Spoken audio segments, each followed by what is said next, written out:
Have you ever heard that writing is 2% inspiration and 98% perspiration? What if I told you that writing could be 98% inspiration? Welcome to Intuitive Writer. I'm your host, Camille Chan. I'm here to show you how you can tap into inspiration and make it a part of your everyday writing practice. Say goodbye to those days of perspiring over the keyboard and hello to inspiration. Hey everyone, welcome back to the Intuitive Writer podcast and YouTube channel. I'm your host, Camille Chan, and wow guys, today is Monday, January the 11th as I'm sitting down to record, and I don't know about all of you, but I feel like 2020 drop kicked my ass into 2021. It's been a very intense week and a half between politics and COVID. Here in California, we just got an extension on our stay-at-home orders for another 4 weeks. And I lost a family member to COVID last week. So yeah, it's been intense to say the least. So I hope that everyone out there is doing well, and I hope you and your families are safe and healthy. And of course, I hope everybody is, even in the midst of all this madness, I hope everyone's finding a little bit of time to write, because that's why we're all here, right? It's our purpose and our passion. So whatever the beginning of 2021 has brought you, I hope that you've found some space for writing. On today's episode, we're going to dig back into the binge writing session that I had over the holiday break. I talked about my 14-day vacation where I just poured my heart and soul into the new book that I'm writing, and I talked about it last week, but what I'm going to share today are 4 key takeaways that I had from that experience. They're things that I actively did every day. And what they allowed me to do is to write really fast with a lot of clarity.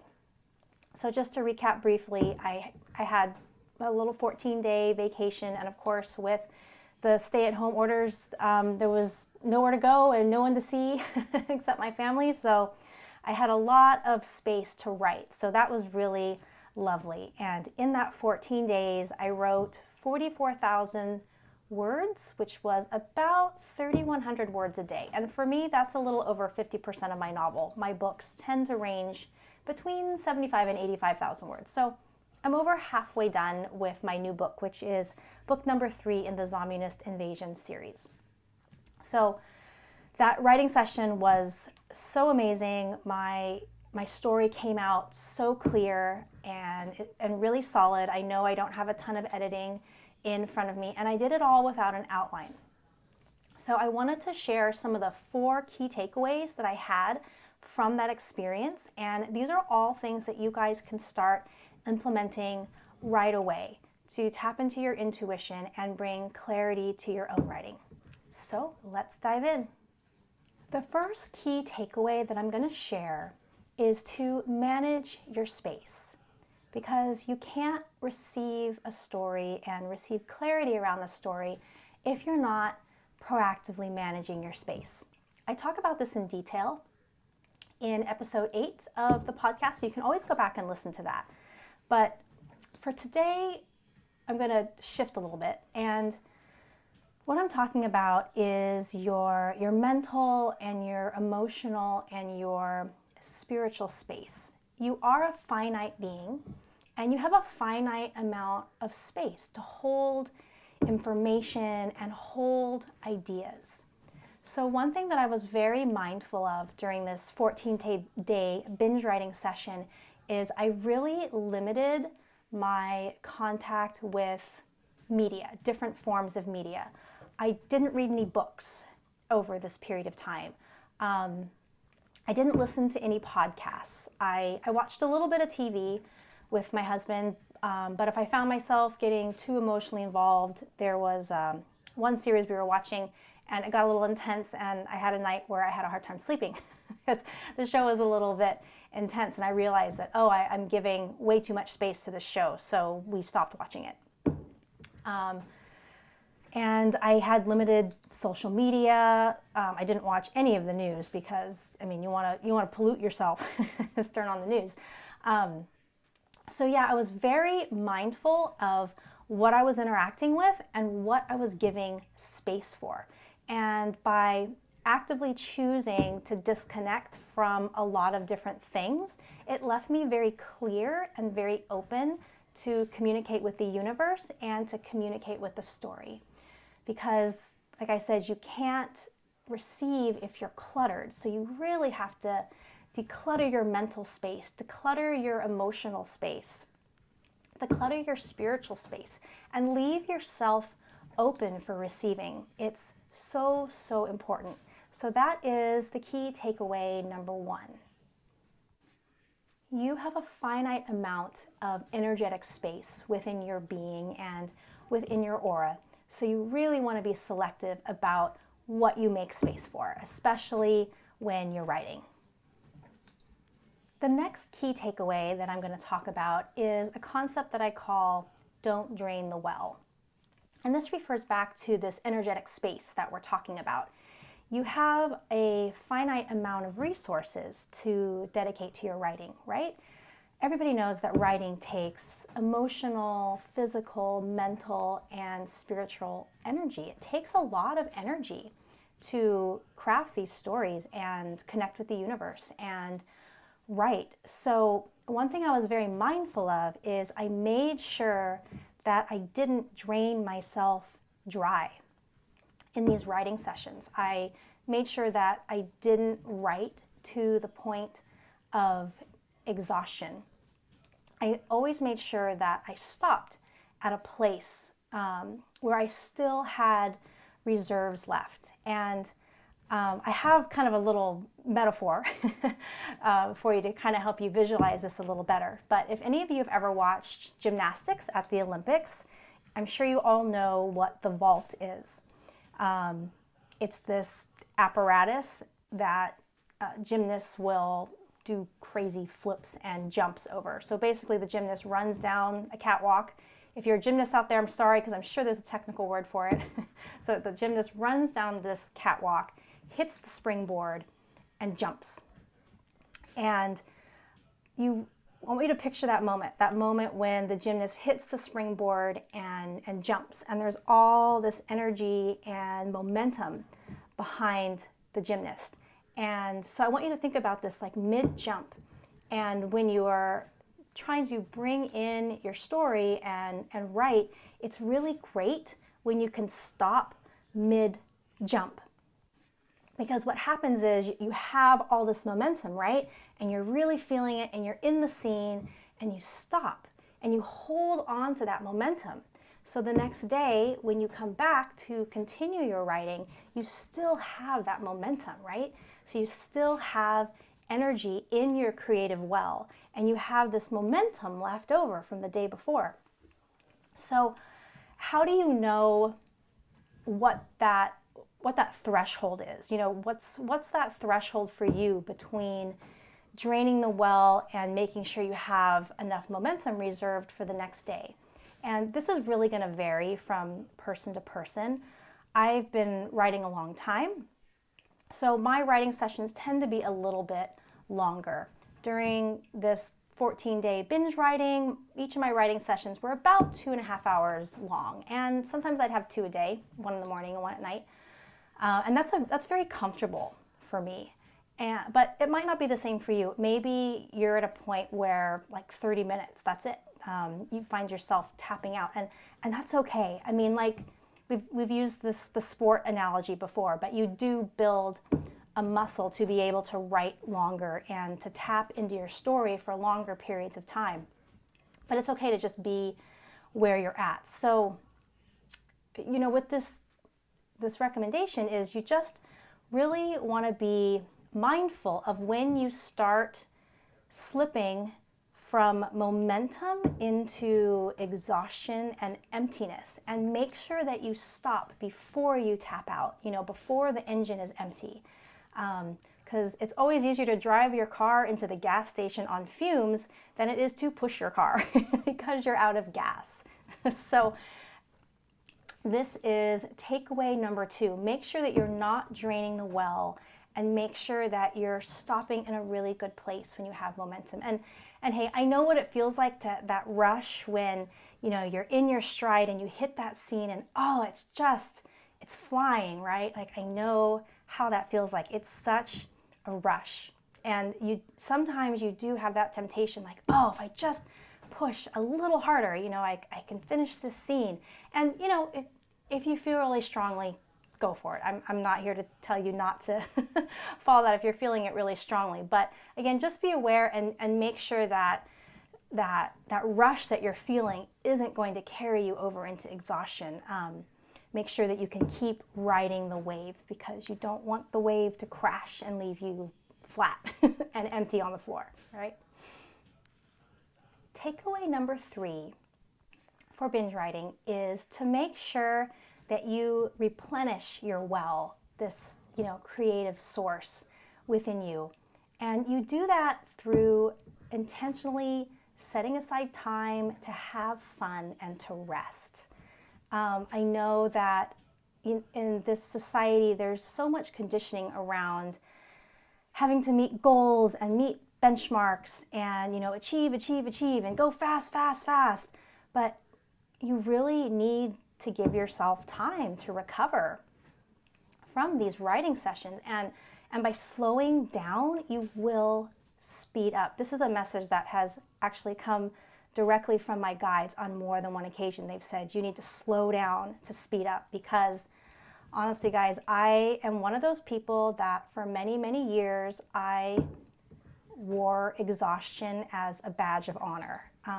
Between having a child, you know how exhausting it is when you have a baby, to, taking up ultra running as a side hobby, I spent many years just being exhausted and running on fumes every day. I would get up at 4:30 in the morning, and I'd run anywhere from 6 to 10 miles before I went to work 3 days a week. And then I'd hit the trail, 4 or 5 in the morning on the weekends for long runs. And it was exhausting. And I made that choice.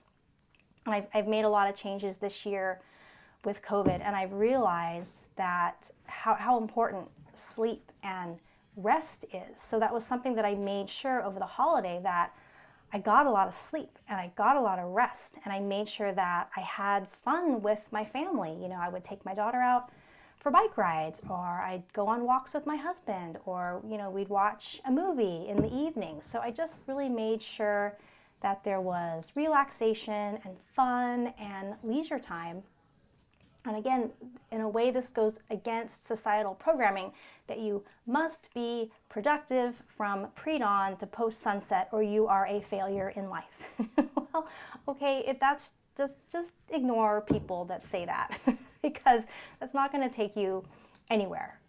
So just make sure that you're carving out time to replenish your well and give yourself permission to rest and give yourself permission to go and do something fun. And in the back of your mind, you know that this actually is a part of your productivity, that you're going to replenish yourself. And when you sit down to connect with your story again, you're going to be replenished and you're actually going to have more clarity and more energy and vitality to give to your work. So this is so, so important.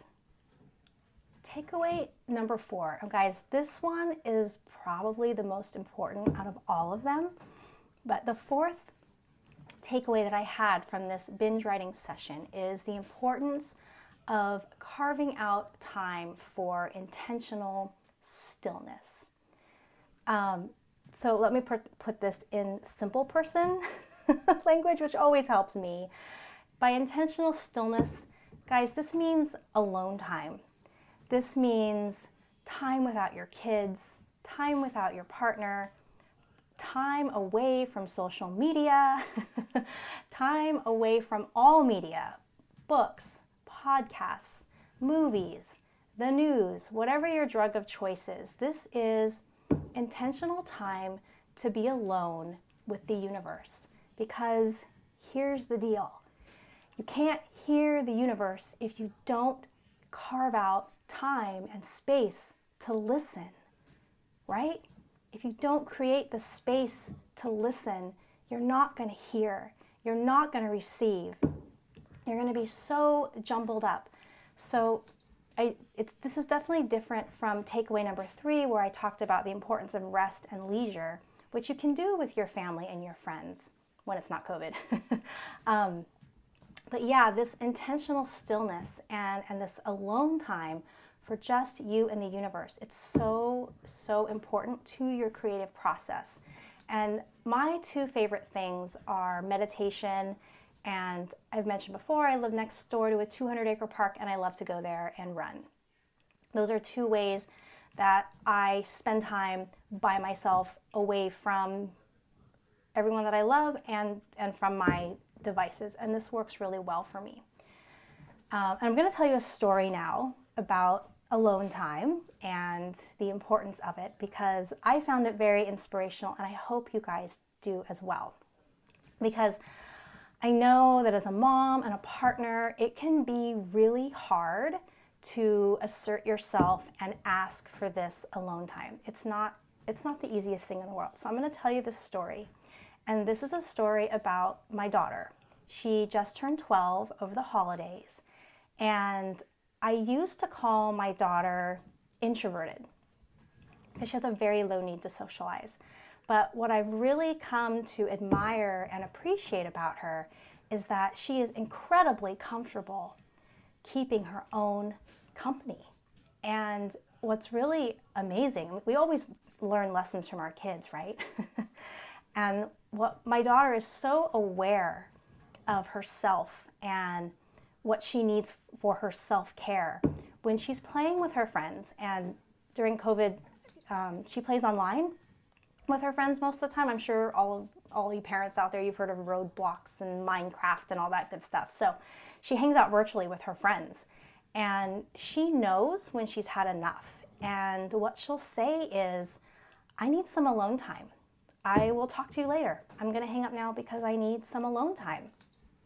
And I have to tell you, the first couple times this went down, it curled my toenails because it's nothing. I never did stuff like that when I was a kid. And I think especially as a mom, I think there's so much societal conditioning about how we have to always put everybody else first. I have so many friends and acquaintances where there's this mom talk about how everybody else comes first. Like everybody else gets taken care of and mom gets taken care of last. And I mean, that's kind of a thing that's out there. And, so as I watched my daughter assert herself and her self-care, I was so inspired by this. Like, wow, like how amazing. A, she knows what she needs, and B, she acts on it. She takes care of herself. And what's cool is one of her friends has started saying it back to her, like, oh, hey, I've had a great time, but I'm ready for some alone time now. And my daughter is always like, oh, okay, no problem. I'll catch up with you later. And I was talking to the mother of her dear friend, and the mother even said to me, oh my God, I love how your daughter communicates. I want alone time. Because I think so much of society has trained us, that to be a good friend, you have to sacrifice, or to be a good partner, you have to sacrifice yourself, or to be a good parent, you have to be available 24/7. But here's what I've learned from, watching my daughter and myself working up the courage to carve out this alone time that I need, is that we're better people when we take care of ourselves. Nobody else can take care of us the way we can take care of ourselves. So by, communicating with my husband and, making sure that I get time to meditate or go out into my park for my alone time, I'm a better partner, I'm a better mom, I'm happier, I'm more connected to my writing, like everything opens up. So I'm sharing this story with you because if my 12-year-old daughter can ask her friends for alone time, so can you. You guys can do it. You can carve out this time, and maybe it's not every day, maybe it's just a couple days a week, whatever it is. It's so, so important. Make that space. so that you can communicate with the universe and that you can hear the universe. And I almost always go into this alone time with intention. So whether I'm meditating or I'm going out into the park, whatever I'm working on, I ask for help. So yesterday I went for a long run, and so I just asked the universe, I said, okay, I'm ready to record this next podcast. Can you help me plan it out? And so I spent about an hour slogging up and down this very steep hill. And by the time I was done, I had this podcast episode. Or again, I'll sit down in meditation and say, hey, I'm stuck on this scene. I can't see it. Can you help me? So yes, I encourage all of you. This was probably one of my biggest takeaways from this binge writing session, is the importance of carving out that time to be alone and listen to the universe. And again, I know how hard it can be. I know that mommy guilt is one of the heaviest yokes out there, because we do love our children so much and we do love our families so much. But hey, you will be a happier and a healthier mom and a person if you're taking care of yourself. And hey, you're also modeling self-care to your kids. So maybe you have to turn on a movie and plunk your kids in front of the movie so that you can go upstairs and take a bath and spend some quality time by yourself. It's okay. It's okay. I'll tell you that because my daughter knows. She's like, oh, mom's at meditating. She got up Saturday morning and I was meditating, and instead of barging in and talking to me, she quietly laid down in the bed behind me and she was watching one of her videos. And when I finished, I turned around and there she was, and she just said, hi Mom, good morning, because she knew that this was my alone time and how important it was. And so she just hung out and waited for me to be done. So anyway, that's the fourth takeaway here that I'm going to share with you. So these are the 4 key takeaways from my binge writing session. And by doing these 4 things every day, it really helped me to stay so connected with the characters and the stories, and to really bring in really clean, well-developed prose. Sorry. Really clean prose that is so solid. It's not going to need a lot of editing. And I did it all without an outline. And all of you can do this too. I talk about intuitive writing being a practice, and it is. It's not like a faucet. You don't just turn it on and off. It's an intentional way of living. It's an intentional way of connecting with your craft and honoring your creativity and honoring those energies that want to find creation and expression through you. So this is really a practice. So I'm just going to recap these 4 key takeaways, and I hope that you are able to start incorporating them. And if and when you do, I would love to hear from you. Drop me a message on Instagram at Write with Intuition and let me know how it's going. I would love to hear from you. So just to recap the 4 key takeaways. Number 1 is manage your space. Pick and choose what you let take up your attention. And be mindful if you find something cluttering you up too much, turn it off, cut it out, whatever it is, so that you can stay really clear, so that you can hear your story and connect with it. The second takeaway is to make sure you're not draining the well. Don't feel like you have to write for 12 hours a day. I mean, hey, if that's your thing and it works for you, go for it. But I would say most people, no matter what their job is, working 12 hours a day is too much. So make sure in your writing sessions you stop before you're drained, stop before you're exhausted. Stop mid-jump and hold on to that momentum so you can pick it back up the next day. It will be there, I promise. It'll be there. And takeaway number 3 is to make sure you're replenishing your well. Make time for leisure and fun and relaxation. We're humans, we have bodies, so let's take advantage of them and enjoy ourselves. And then takeaway number 4 is intentional stillness, aka alone time. I think I beat this one to death, so I think you understand what it is.